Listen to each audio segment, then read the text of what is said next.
The Messiah said, "When you come to know yourselves, then you will become known, and you will realize that it is you who are the sons of the living Father. But if you will not know yourselves, you dwell in poverty, and it is you who are that poverty." Please, pakiroll nga po ang video para sa update natin.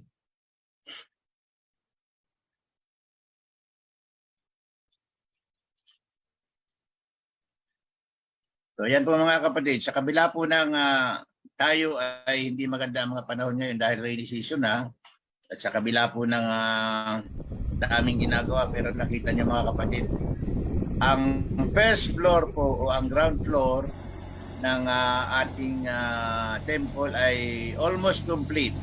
Katabunan na po yan. Nakita niyo doon dali yung mga wall na yan, dati ay ano, pero makita niyo may tabo na po siya. Ayan, yung buong ground floor natabunan na po. So okay na po ang ating foundation. Papunta na po yan sa second floor. So yan, mga bakal po natin 20 mm, 25 mm, standard. May na-detect po tayo na ilang substandard na mga bakal pero agad po ay pinasahuli. Agad po ay chinek natin yan doon sa supplier. Kaya wag po kayo mag-alala. Tinitiyak po ng ating mga engineers doon na nasa standard ang lahat ng gamit natin. Nakita niyo mga kapatid, natabunan na po lahat ng ground floor.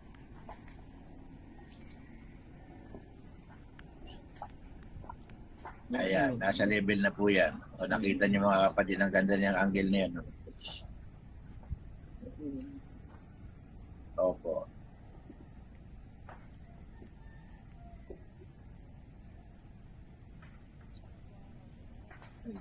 Ayan, ganda na po niya.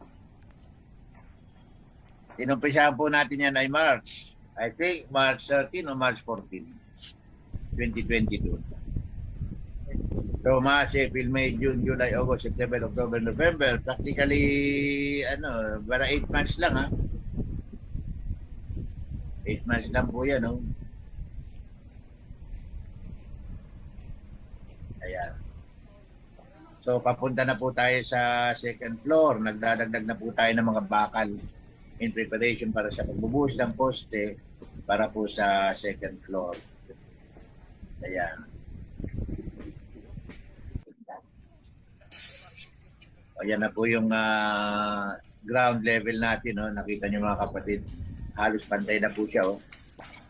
Ground.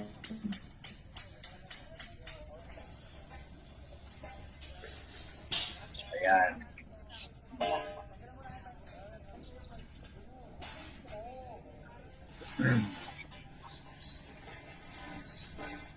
Patuloy po ang construction kahit basta maganda ang panahon, tuloy-tuloy po ang construction mga kapatid. At salamat sa naabangan agad po natin ang mahal na hari ang pagtaas ng mga cost ng construction materials. Nakasave po tayo ng around 500,000. Ayan. Sa kabila ng ilan lang po ang mga workers natin dyan, pero nakita nyo, mabilis po ang ang accomplishment.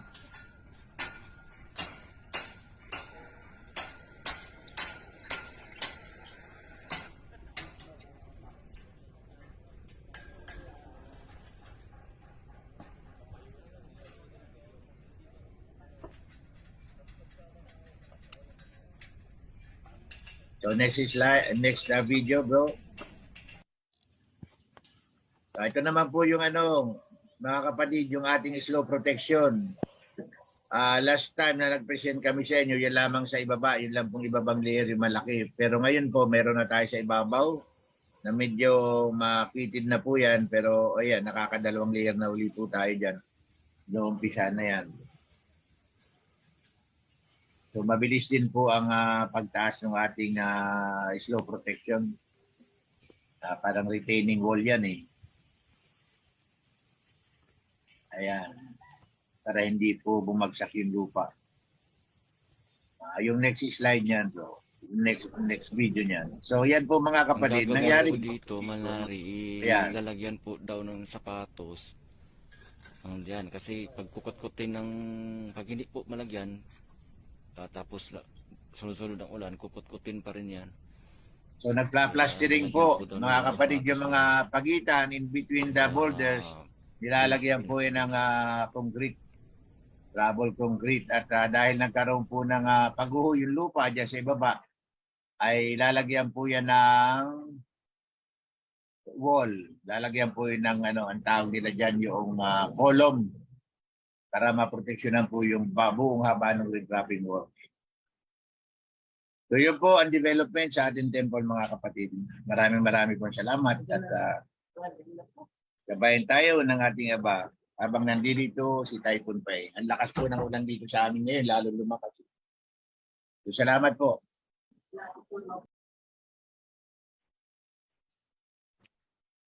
Magandang umaga mga kapatid and happy Sabbath sa inyong lahat. Sa kabila ng tayo ay mayroong sinusuong na bagyo, literal na bagyo.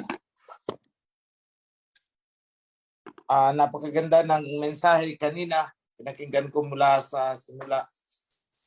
Mula doon sa puntong sinabi ni Priest Leon na tayo ay tumayo at manalangin.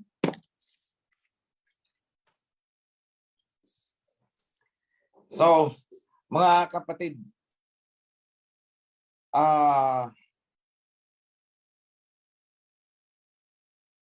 nagbigay ako ng payo sa priesthood na i-prioritize yung topic tungkol sa pita ng laman. So, yung mga hindi nakakaintindi dyan ng pita, kasi malalim na Tagalog yan, yung common term na ginagamit yan ay libog. Yan ang common na naririnig ninyo. Sa malalim na Tagalog, pita. Walang pinagkaiba. Na yung mga last.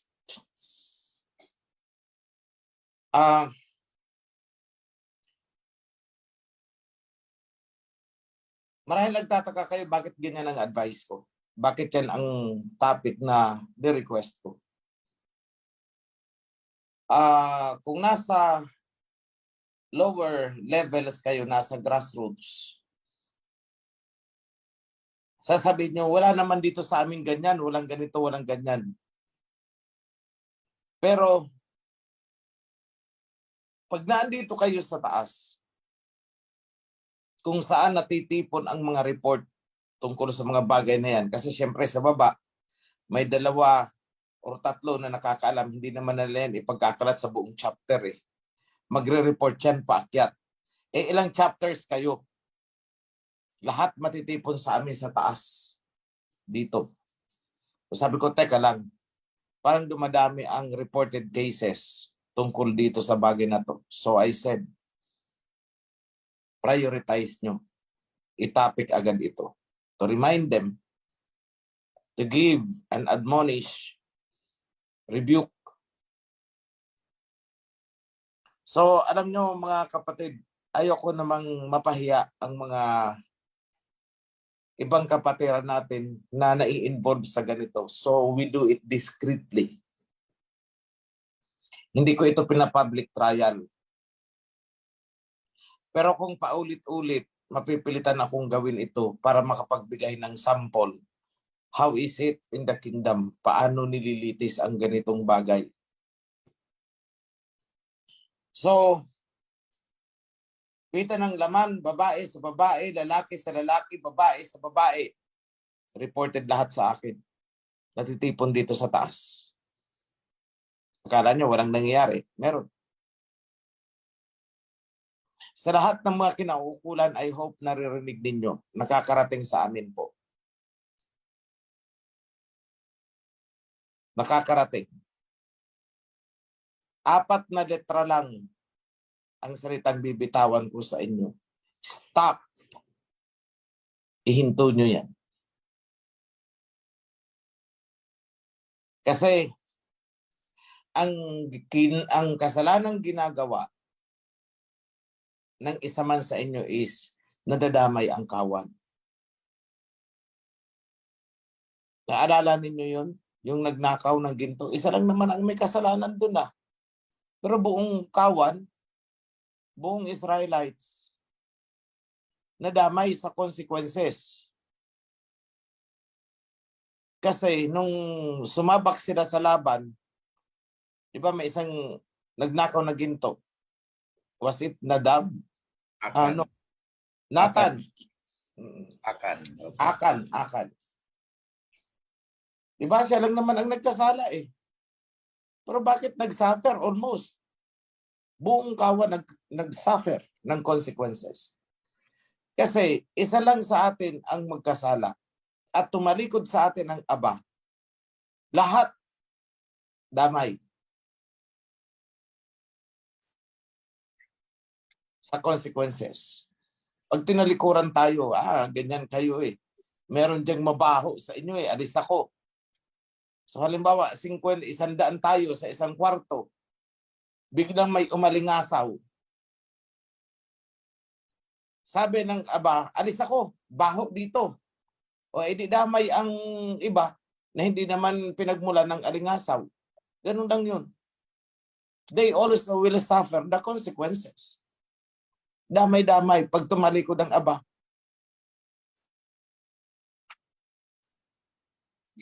So, mga kapatid, ako'y nakikiusap sa inyo.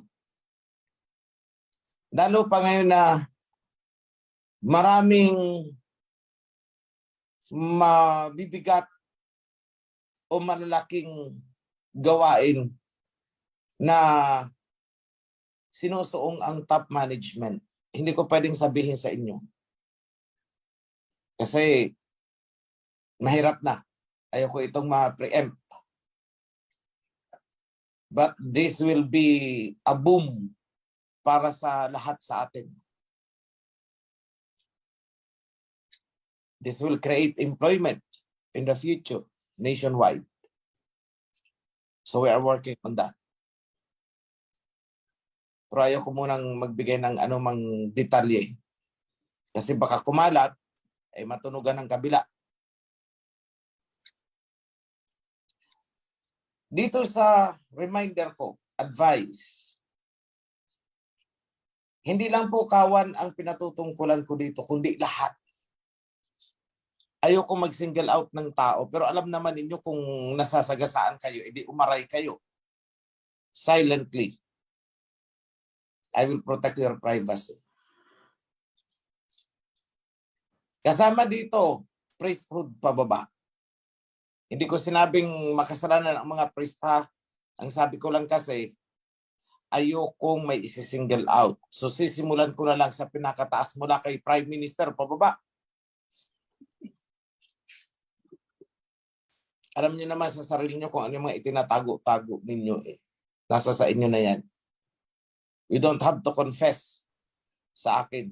Ang akin is confess to the alahayam kung nahihiya kayo sa akin, which I do not require you na sa akin kayo mag-confess. Huwag kayong hihingi sa akin ng tawad. Pag sa akin kayo humingi ng tawad, kaipokritahan yan. Bakit? Hindi naman kayo sa akin nagkakasala eh. Bakit sa akin kayo hihingi ng tawad? Doon kayo humingi ng tawad sa taas. Huwag sa akin. Huwag kay Prime Minister. Huwag sa priesthood. Hindi naman kayo nagkasala sa amin eh. Doon kayo sa taas. Di ko kayo sagutin. Di na ako nagkulang. Kahit magluhod-luhod kayo sa harap ko, patatayuin ko kayo. Huwag ka sa akin. Doon. Wala akong karapatan. Wala akong authority para magpatawad ng kasalanan mo eh. Kung administrative lang yan, pwede. Ako magpapatawad sa'yo. Administrative eh. Pero kung ganyang klaseng kasalanan, ay anong karapatan ko para magpatawad niyan? Blasphemy ang gagawin ko pag sinabi ko sa sige, pinatatawad na kita. That's blasphemy. Alam ko kung anong limitations ko. So, sa akin is, pag-isipan yung mabuti, itong sinasabi ko. Ang iba dyan sa inyo nagkakasala, kesyo binigyan ng ganito, binigyan ng ganon, binigyan ng ganon. Binigyan ng bahay, binigyan ng pera, binigyan ng kotse, binigyan ng ganito, ng ganon, whatever. Kaya sabi ko kanina, kay Prismark, parang napapansin ko, may tatlong klase tatlong P. Oh, muntik nang maging apat, parang 4 Ps. Oh. Pera, puri, pita. Oh, yan yun eh. Tatlong P. Pera, puri, pita. Huwag na yung isang P. Masyado namang bastos yun. Huwag na. Baka yun ang naglalaro sa isip mo. Pero parang kasama din mo.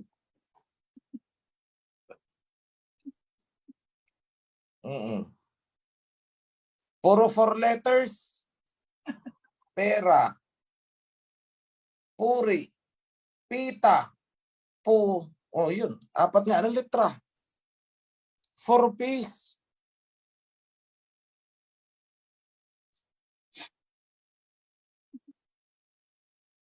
Sandaling ligaya lang yan, pero ang consequences niyan, ewan ko sa iyo.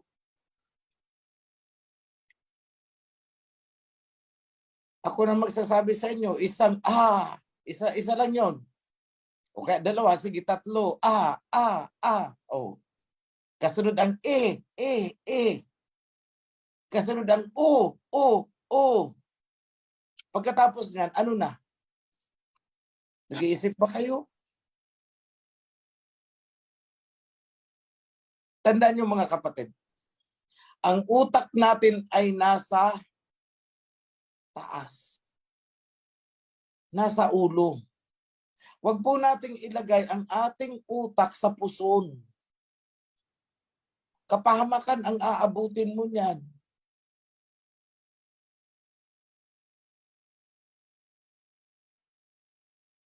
Remember, kahit mapatawad na kayo, still, hindi kayo exempted sa consequences ng ginawa ninyo. You will suffer still.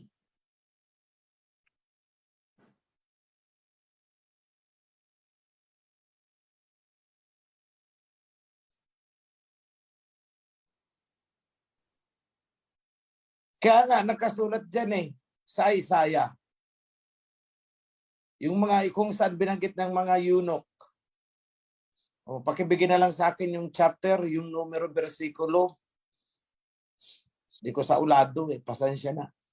But I am pretty sure, sinulat ni Prophet Isaiah kung saan binanggit ang mga eunuch na sinikil ang kanilang mga pita upang maglingkod sa alahayam. Nandyan yan, hindi ako nag-invento ng sinasabi ko. Hindi yan sarili kong salita. Kung nagawa ng mga taong ito, bakit hindi natin magawa? Pwede naman kung gugustuhin talaga natin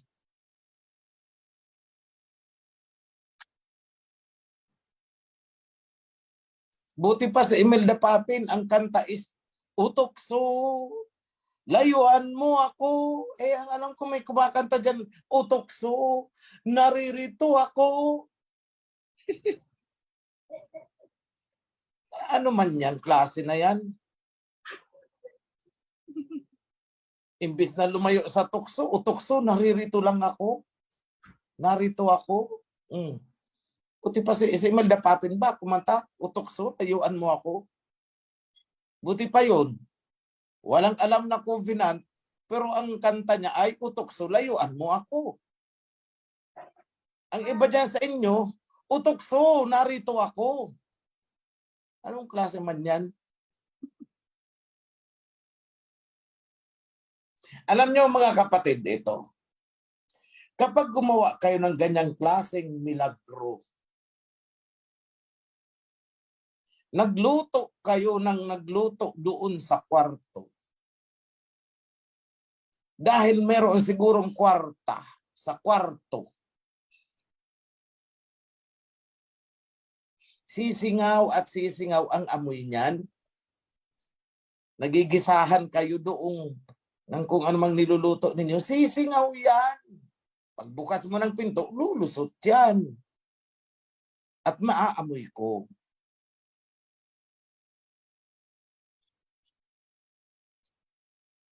O ano mangyari sa iyo? O kung hindi man ako ang makaamoy, kapatiran ang makaamoy, edi malalagay ka sa kahihiyan. Pag nalagay ka naman sa kahihiyan, iiyak-iyak ka dito. Sasabihin mo, ikaw ay pinagchichismisan. May pwede bang pagchismisan kung wala kang ginagawa? Diba? Minsan, ako yung nagpapasalamat din sa mga chismosa at chismosa tuloy eh. Sa totoo lang, ayoko lang sabihin, kapatid, salamat sa chismis mo sa akin. Mapapatawag natin itong kapatid na naliligaw na. Kaya lang dito kasi sa atin, ang chismis, pag may ebidensya at may katotohanan, hindi yan chismis. Kasi ang chismis may element na kasinungalingan at para sirain yung tao. Sa atin, hindi yun. Hindi ganun. At kapag sa akin inireport, hindi yan chismis. Provided na totoo rin ang sinasabi. Hindi yan chismis. Matter of fact yan.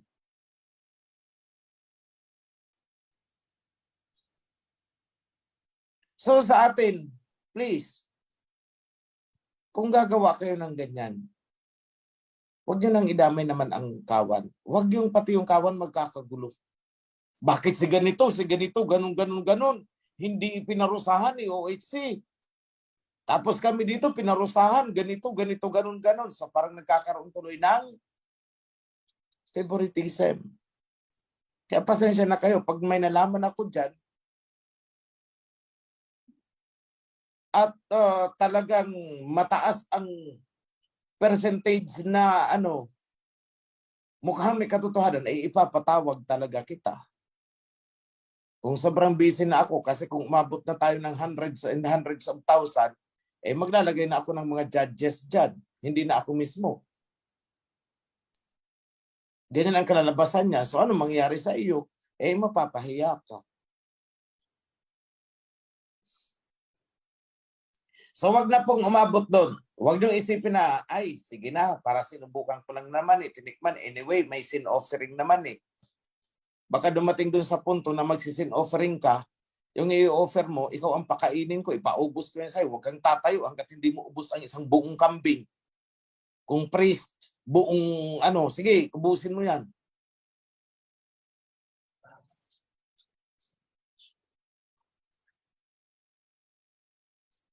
Dalawang ipaprepare ko, dalawang kambing. Yung isa susunugin, o yung isa parusa sa'yo, kainin mo, ubusin mo yan, huwag kang tatayo na hindi yan ubos. Ganyan po tayo dito. Ngayon,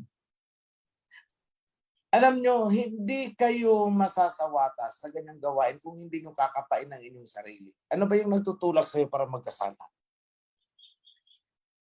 Yun ang kailangang alamin mo. Bakit ako nagkaganito? Anong meron sa akin? Kasi naman, bro, OHC, ang taas ng L ko, makalabit lang ako, talagang nagkikisay na ako. Di magtanim ka ng papayang, maraming papaya. Araw-araw kain ka ng papaya. Totoo yun.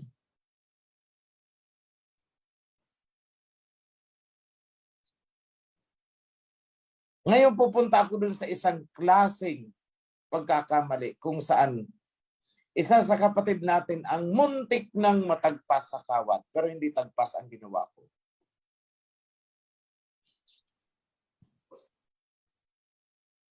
Alam niyo, ang iba nagkakasala dahil sa kakulangan ng pananalig. Ayoko nang gamitin ang salitang pananampalataya. Mga priest, alisin ninyo yung salitang pananampalataya. Ayoko niyan. Kasi itong mga sinasabihan ninyo tungkol sa pananampalataya ay galing yan sa iba-ibang sekta. Iba ang kahulugan sa kanila ng salitang pananampalataya. Tingnan nyo ito ha. Kunwari galing sa XYZ Church. Ang naririnig niya doon ay si kapatid. Wala na sa pananampalataya. Ang ibig na palang sabihin ay hindi na naniniwala sa katuruan. Yung set, yung doktrina, ang tawag nila sa mga doktrina ay pananampalataya. So dapat sabihin nila, ay ang ating kapatid hindi na naniniwala sa mga doktrina. Ang ating kapatid ay wala na sa doktrina. Instead of saying, ang ating kapatid ay wala na sa pananampalataya. Tingnan mo sa English, faith. Pero ang pinakakahulugan nila sa salitang faith ay belief. Magkaiba yun.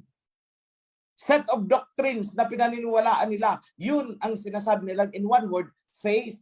Wala na siya sa faith. Wala na siyang faith. Nakita nyo kung paano nilalapatan ng ibang kahulugan ang salita. Sa Tagalog, pananampalataya. Wala na siyang pananampalataya. Wala na siya sa pananampalataya. Yung palang tinutukoy, wala na siya sa mga doktrina. Hindi niya na gusto yun. Inayawan niya na. Tumalikod na siya sa mga doktrina. Pero pag itong mga taga-church ang magsasalita, tumalikod na siya sa pananampalataya. Oh. See? So sa kanila, ang salitang pananampalataya ay yung tinutukoy pala ay mga doktrina. So sa akin mga priest, wag na ninyong gagamitin ang salitang pananampalataya. Palitan nyo yan ng pananalig.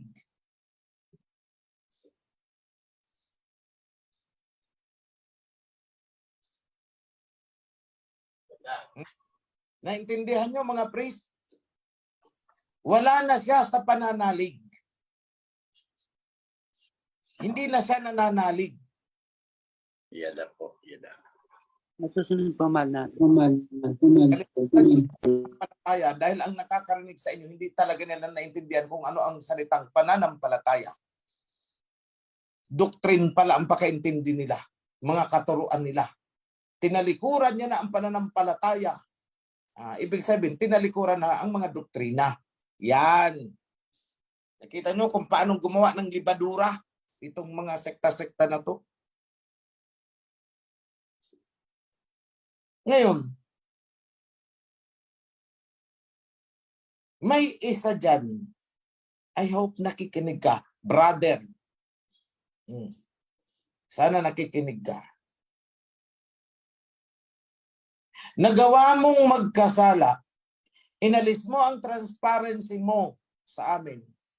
Dahil sa kakungulangan mo ng pananalig. Dahil sa kakulangan mo ng pananalig. Ito, hindi ko na ito inungkat eh.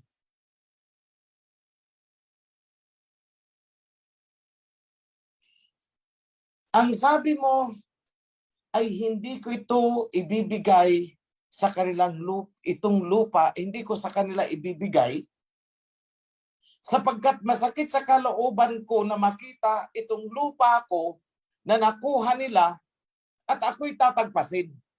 See? Wala kang pananalig. In the first place. Paano mo nasabing ikaw ay tatagpasin? Ano ang naglalaro sa iyong isip? Bakit sinabi mong ikaw ay tatagpasin? At bakit ka matatakot sa salitang tagpasan kung ikaw naman ay walang ginagawa? Nataliwas sa mga protocols natin, taliwas sa covenant. So, ibig lang sabihin, kaya pala ganyan ang mentality mo. Kaya pala ganyan ang naglalaro sa iyong isipan. Sapagkat, una, wala kang pananalig. Pangalawa, may ginagawa ka na alam mong hindi tama. Kaya sabi mo, ako'y tatagpasin. See? Saan nagsimula? Ito, sabihin ko to sa inyo lahat. Huwag kayong matatakot dyan na kayo ay tatagpasin. Mag-leader ka man o kung ano ka. Huwag kang matakot. Dahil yung takot na yan ang magtutulak sa iyo para gumawa ng hindi tama. Manalig ka. Bakit ka naman tatagpasin? Kung ikaw naman ay walang linalabag. Ang dami nating donors. Bakit sila nag-donate? Sapagkat wala silang ginagawang, alam nilang mali. At kung may mali man silang nagagawa, alam nilang ito'y kanilang itutuwid kapag sila ay kinorek. Nandun yung pagsunod. So wala silang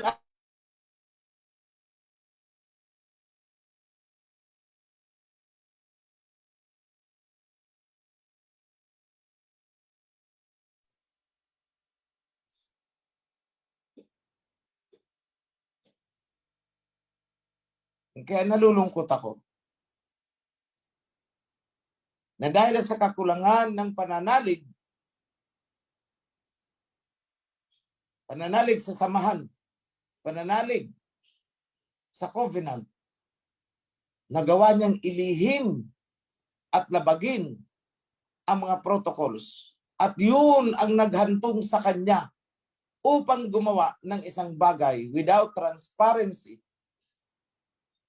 without permission mula sa taas. At siya ay nasagasaan ng protocol. Alam ko yun. Hindi man sabihin sa akin, alam ko ang mga nangyari dyan. Ayaw ko ng pangalanan kung anong chapter. Pero alam ko. Masakit sa aking kalooban kung makukuha nila ito at tatayuan nila ng HOP. Tapos tatagpasin nila ako. Bakit mo naman naisip na tatagpasin ka? Kasi meron ka sigurong ginagawang hindi maganda at alam mong yung ginagawa mo ay taliwas sa protocol. Kaya inisip mo na natatagpasin ka. Dahil alam mo naman ang protocol natin. Pag mali ng ginagawa mo, tatagpasin ka. So inisip mo na tatagpasin ka kasi meron kang ginagawang hindi tama. Doon nag-ugat.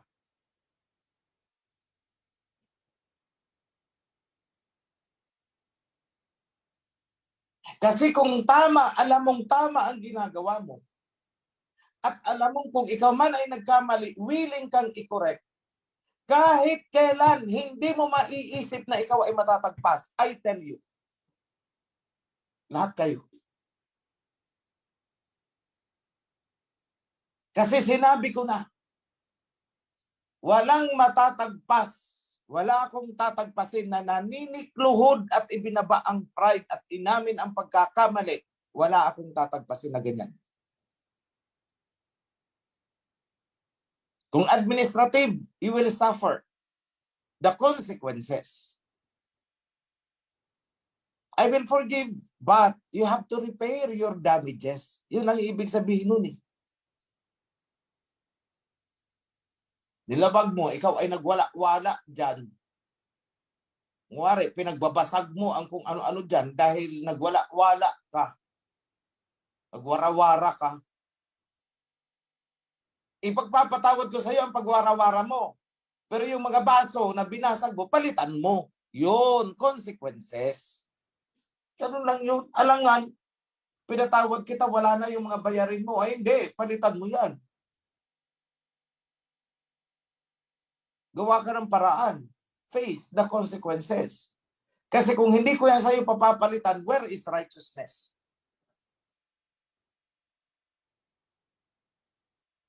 Yan nga ang sinasabi ko. Kunwari, binuntal kayo, sinuntok kayo. Tinaga kayo, naputol ang kamay mo. Hindi ka na nakapagtrabaho. Sabi mo, patatawarin ko siya. Pero, since hindi na ako makapagtrabaho, sustentuhan at buhayin niya ang pamilya ko. Yun. Face the consequences. Ganyan naman ang aba eh. Anong tawag natin dyan? Righteousness. Hindi pa pwedeng patatawarin kita, patatawarin ka ng aba, at absolto ka na pati doon sa consequence ng mga ginawa mo. Bakit? May masasagasaan tayo. Anong sabi? You reap what you sow. Kung anong itinanim mo, aanihin mo. Anong itinanim mo? Nagwara-wara ka. Anong itinanim mo? Tinaga mo ang isang kapatid. Ano ang bunga nun? Nawala ng trabaho at hanap buhay yung kapatid. Tinanggalan mo ng 2 kamay. Tinagpas mo. Taga mo. Chinap-chap mo. Butit na buhay. Yun ang itinanim mo. O ano ngayon ang bunga nun? Nagdudusa ang pamilya. O ano ikaw? Anihin mo ang consequences. Anihin mo ang bunga ng ginawa mo. Buhayin mo ang kanyang pamilya. At pasalamat ka na lang, hindi ka niya ipinakulong sapagkat pinatawad ka. Yun po yun. That is righteousness. So dito, sa mga mahilig sa 4P, pera, nagkakasala sa P, pera, puri, pita, at ewan ko kung ano yung isa, ayoko nang banggitin. Kapag ikaw ay nagkasala sa ganyan, ay aba, pwede kang patawarin ng alahayam. Kasi sabi naman dyan, lahat ng pagkakasala ay may kapatawaran eh. Pero may pasubali, maliban doon sa mga kasalanang sinasadya at ikaw ay nananadya na. Wala nang natitirang handog. At kahit ako sasawayin ko ang priest, pang ilang adultery na ng taong yan, ay pangatlo na ito eh. Ay wag mo ka nang sunog-sunog dyan, baka ikaw ang sunugin ko dyan. Hayaan mo siya. Yan talagang ituturo ko. Pangatlo na eh. Eto, mga kapatid, kapag nagkasala kayo sa pangangalunya at magpapasunog-sunog kayo, pwede pa kayong ipagsunog ng priest ng sin offering sa unang pagkakataon. Pero yung wala pang isang taon, bumalik ka na naman, pangangalunya ulit. Eh sasabihin ko sa priest, eh siya ang sunugin mo dyan. O pag nilabag ako ng priest, eh ikaw priest ang sunugin ko dyan, tagpasin kita. Grave abuse of authority ang ginagawa mo. Akala mo, porket priest ka, lahat ng gagawin mo is kaaya-aya na sa aba. Ay teka lang.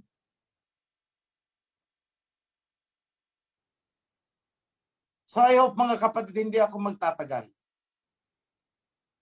Sa ngayon, meron tayong bagyo. Tulad ng dati. Manalangin kayo sa inyong sarili, pumasok kayo sa inyong mga silid. Ipanalangin niyo ang buong kawan. Isama niyo na rin ang buong bansa. Sana wag nang madagdagan ang namatay. Pero sa tingin ko talaga ito, ewan ko ba kung bakit itinaon ng aba itong bagyong ito sa Halloween. Diba? All Saints Day, All Souls Day. Mag-Halloween na naman sila.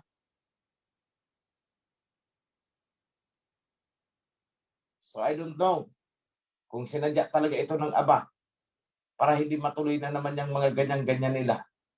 Kasi insofar as Feast of Tabernacles is concerned, naidaos natin. Yung may na-aksidente, buhay sila. Buhay. Pero kung titingnan mo ang wreckage ng sasakyan, total wreck. Pero ni isa walang namatay sa kanila. No serious injury. And that is a miracle.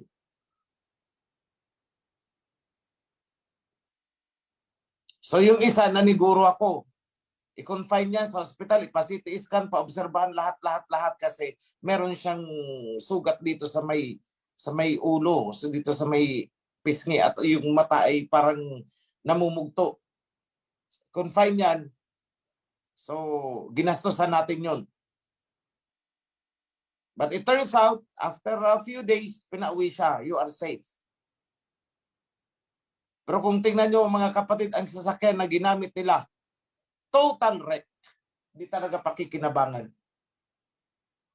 Pati yung mga sanggol, yung bata na ligtas na. Mga kids. And that is a miracle. Why?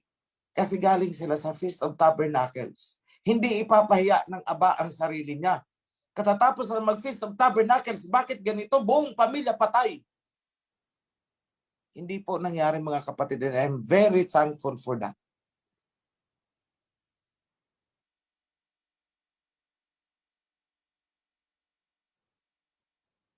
Ang iba, mga kritiko natin, bakit aksidente?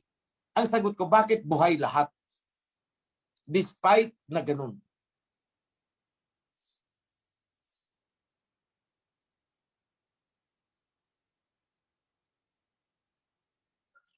And remember mga kapatid yung Sabbath. There were 2 cases na nilabag ang Sabbath. At ang mga lumabag ay may patay.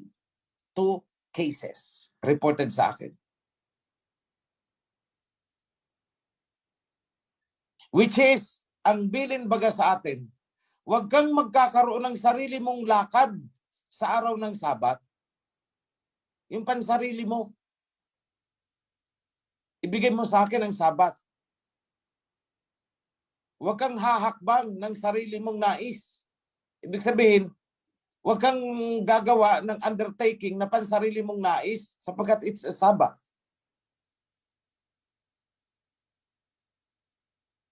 Yung isang namatay noon, nag-inuman sa araw ng Sabat. Ano? Patay.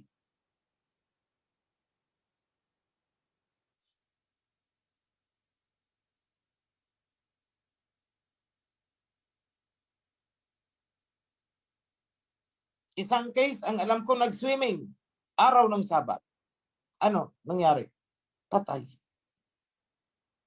Ako'y hindi mapanghusga. Ako'y nag-uobserba lang. Pero sana makita nyo ang sinasabi ko, kayong lahat na nakakaalam sa mga pangyayaring ito. Tingnan nyong mabuti.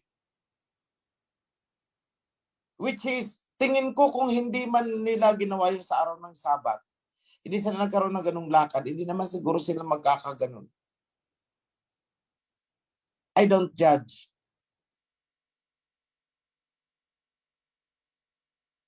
Ito'y obserbasyon lamang.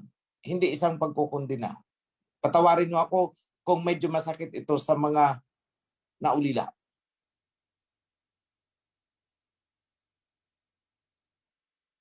Pero gusto kong tingnan ninyo ang positive side. Ipinaramdam sa inyo ng alahayam ang kanyang presensya. Yun ang positive side nun. Parang sinabi sa inyo, huwag niyong kakalimutan na ako'y naandito sa inyo.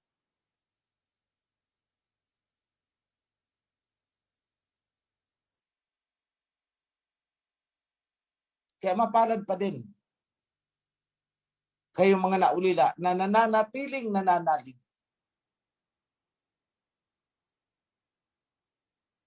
Masakit sa akin, mas lalong masakit din sa inyo. Pero kailangan harapin natin ang katotohanan at katotohanan na yan ang magpapalaya sa atin.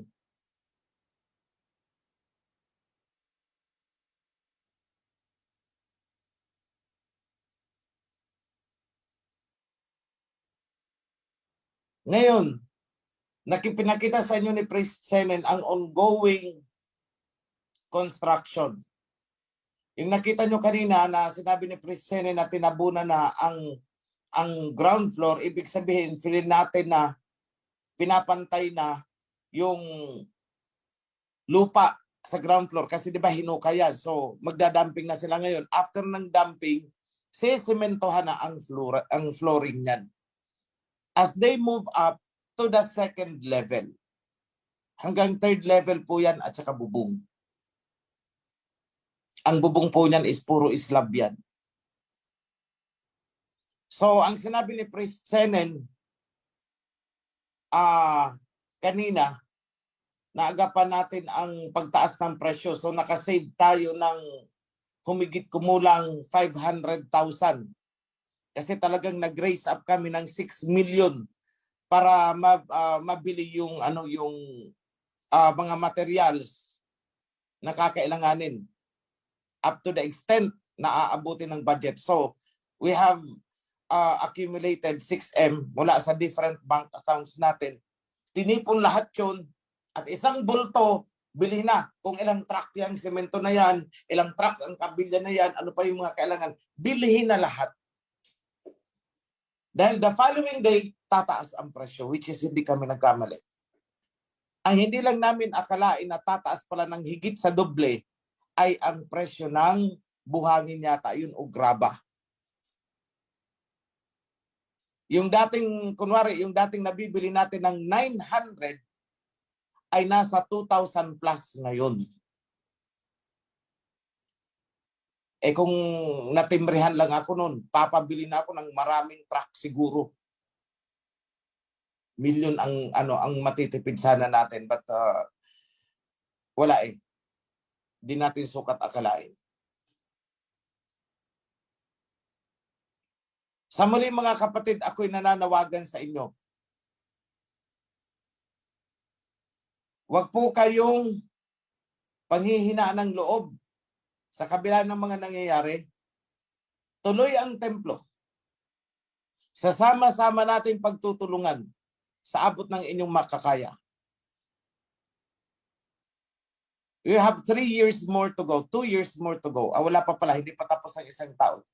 Kasi 8 months pa lang tayo mula nung, it was March 14, groundbreaking. March 14, April, May, June, July, August, September, October. 7 months pa lang pala, hindi 8 months. Pero kita nyo ang development niyan. So the target is by March, after 3 years, so 2022, 23, 24, 25, tapos ang temple. And wonders will happen.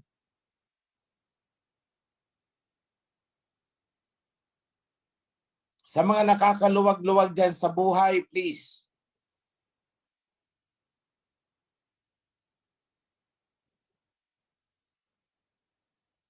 ang aba naman natin ay hindi nakapikit. Nakadilat siya. Nakatingin kung anong ginagawa natin. If He gives punishment, He also gives blessings. Dalawang naman ang pinamimilian natin. Kami dito sa pamunuan, rest assured. Everything to the last centavo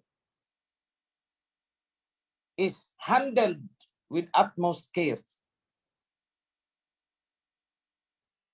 Talaga pinag-iingatan namin yan. Ini-scrutinize namin bawat pisong lalabas. Is it worse? Alam niyo mga kapatid, ako'y naandun sa punto na minsan sasabihin ko, wag na lang, sayang ang gasolina. Sumabay na lang sa'yo para wag nang gagamit ng isa pang sasakyan. Isa lang. I'm doing that. Because I know every centavo counts. Sa international scenario, this is an update now. Sa iba sa inyo na hindi masyadong tutok sa mga balita. Ang Russia ay nasa testing ngayon ng nuclear. Nakadalawang test sila ng nuclear bomb. And they gave the warning, wag nyo akong sasagarin. Wag nyo akong pipilitin. Pakakawalan ko talaga itong nuclear. We have all of this. Yan ang sabi ni Putin. Sa economy, ito ang kinalulungkot ko. Yung gobyerno natin kinansela ang kontrata sa Russia concerning dun sa helicopter. Dahil sa Amerika. Amerika daw ang magtutuloy. Alam niyo, maling-mali yan. Sobrang mali itong ginawa ni Bongbong. Sobrang mali. Bakit sobrang mali? Unang-una, kinalimutan ni Bongbong. Sabagay, hindi niya ito alam eh. Yung sanctity of a contract. A contract is a covenant. At bawat covenant, bawat kontrata ay dapat tinutupad. Tingnan nyo ang sinabi ng energy minister ng UAE. Anong sabi? Pasensya na kayo, Europe. hindi ko pwedeng kunin o bawasan ang oil and gas na naikontrata ko na sa Asia para lang punuan ang pagkukulang ninyo dyan dahil hindi na kayo sinusuplayan ng Russia. Dahil sa amin, ang isang kontrata ay banal. Magtiis kayo. Hindi ko pwedeng sirain ang kontrata ko sa Asian nations para lang pagbigyan kayo. I will not do that. See? Matinong kausap. Eh ito namang helicopter deal na ito, ginawa ito noong pa. Panahon pa ni Duterte. Wala pang Ukraine na yan. Ibig sabihin, kailangan to pa rin yan.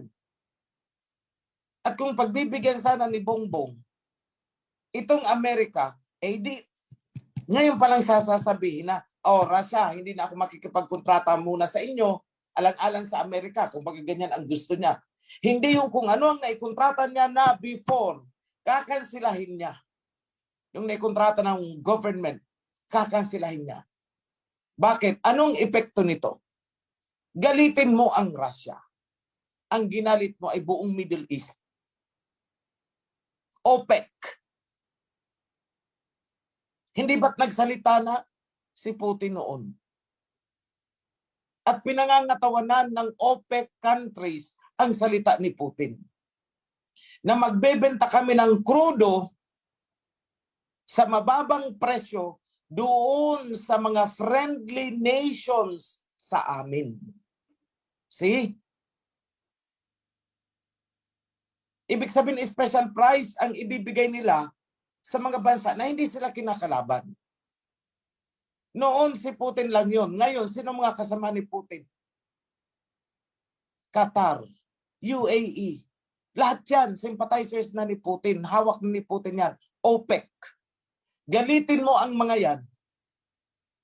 Ano mangyayari sa atin dito? Eh di nagtriple ang presyo ng krudo. Magtitriple ang presyo ng gasolina. Taasan lahat ang presyo natin dito. Ito ang tanong. Kaya ba tayong tulungan ng Amerika? Hindi. Bakit? Kung sila nga doon kinakapos paano pa tayo tutulungan dito? So in short, si Bongbong nakisawsaw dito sa problema ng Ukraine at Amerika laban sa Russia. Kung pag-uusapan ang oil, crudo, gasolina, gas,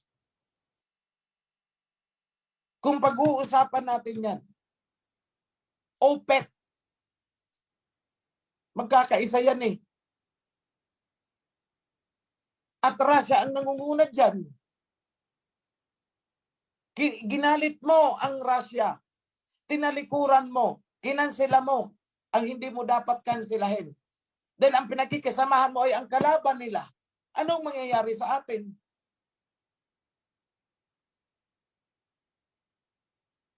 Sa mga kapatid, ito, tandaan ninyo ito. Kapag nagtaasan ang mga presyo ng gasolina dito sa atin,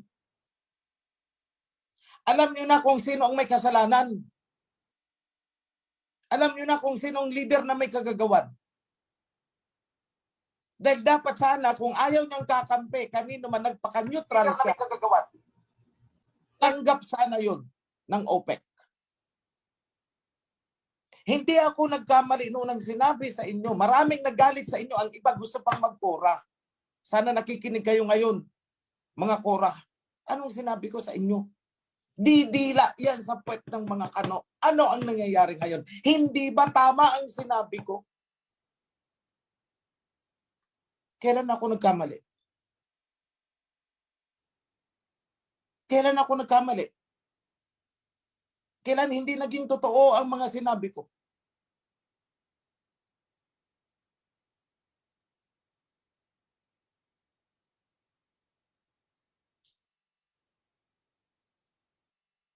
Sige, itong mga makakano dito, galitin nyo ang OPEC, galitin nyo ang Russia, galitin nyo ang Russia. Ewan ko lang sa inyo kung ano mangyayari sa inyo. Parang magiging Europe tayo dito. Pasalamat na lang tayo walang winter. Walang winter ang ating bansa. Kasi kung meron Ngayon pa lang, tumatagis na kayo sa iyak. Kita nyo sa Europe, kaliwat kanan, bawat bansa, rally na ng rally ang mga tao. Dahil nagdoble na ang presyo ng mga bilihin, plus kukulangin sila ng gas or whatever. Sakaling lumamig ng todo-todo ang winter, kakapusin sila ng gas. Ay, ano mangyari sa kanila? E di frozen. Bakit? Nakiisa kasi sila sa mga kano-kano. Sinanksyon nila ang Russia. Sanksyonin mo ba naman yung bansa na pinagkukunan mo ng energy ay katanga mong bansa, napakatanga mong leader.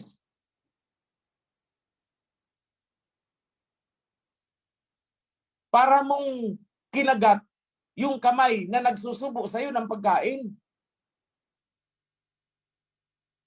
Ganun po ang ginawa nila. At ngayon, na-realize nila. Kaya maraming bansa sa Europe ang galit ngayon sa US. Galit sa EU. Galit sa NATO. Panoorin nyo dahil rally sila. Kada bansa, rally sila ng rally ang mga tao. Ilang prime minister na ang nag-resign. Pinag-resign nila. Bumaba ka dyan. Pinahamak mo ang buong bansa natin. Nakisanction-sanction ka. Ito naman ginawa ni Bongbong. Pakikisanction niya na. Kinancel niya. Actually, hindi na nga covered yan ng sanction eh. Dahil ang transaction na yan is noon pa. Hindi ko alam kung nagpapakitang gilas, nagsisip-sip o ano. Ito namang gabinete na to, sandamakmak. Ay, ewan. Hindi sila nag-isip.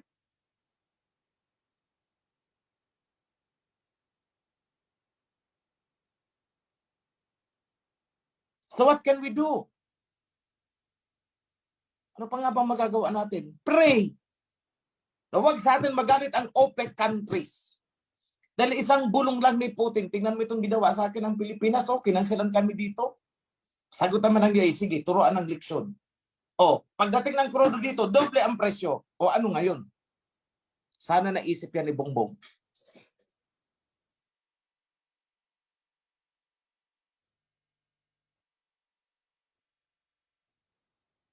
So kayo ngayon, avoid unnecessary expenses. Avoid. Live a simple life. Mamuhay ng simple. Ang importante, hindi kayo nagugutuman. Yung mga layaw-layaw na yan, ibigay nyo na lang yung panglayaw-layaw ninyo, mga turtor ninyo kung saan-saan, mga kung ano-ano. Bigay nyo na lang para sa alahayam. Baka siya ang gumawa ng paraan. Hindi baka, talagang siya ang gagawa ng paraan. If ilalagay natin sa kanya ang 110%, 201,000% nating pananalig. Yan mga kapatid ang panawagan ko sa inyo.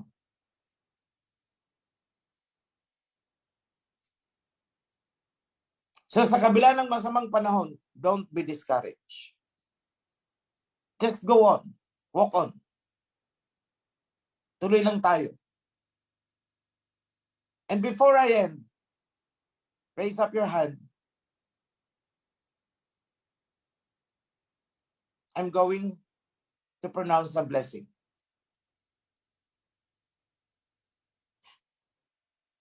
Sa ngalan ng ating Abayahawa, I invoke the promises na nakasulat sa covenant. Promise na ibinigay ng ating Aba sa ating mga ninuno down to the last generations natin na kanyang pagpapalain. Maaliwalas na pamumuhay, malusog na pangangatawan. Hindi man malayaw na pamumuhay, kundi sapat na pagtugon sa ating mga pangangailangan. Naway magkaroon tayong lahat. Tayong lahat. Mula sa Prime Minister at Tuhan sa baba. Nasaan man kayo sa panig ng sumaatin sumainyo lahat. Mga ipinangako ng Aba ayon sa covenant that I invoke. In the name of our King Yahawashai. Yada, Shalom, Happy Sabbath sa inyong lahat mga kapatid. Salamat sa mga organizers nitong Sabbath Zoom session natin. MCIT and lahat ng info. Thank you. Be blessed mga kapatid. Yada.